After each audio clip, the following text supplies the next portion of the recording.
hayvanlar tüysüz olsaydı nasıl gözükürdü? Siz de bu videoda buna bakacağız. İlk olarak baykuş geldi.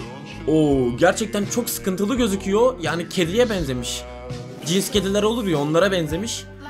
Ayı geldi. Ayı gerçekten küçücük kalır bence. Oo, çok farklı bir hayvana döndü. Sanki böyle bir yaratık. Şimdi de bir kedi geldi. Kedinin zaten tüysüz halini biliyoruz aslında. Cins kedilerden tüysüz olanları var derken ama bu kedi gerçekten ilginç gözüküyormuş. Çok zayıf gözüküyor. Devamı için like at.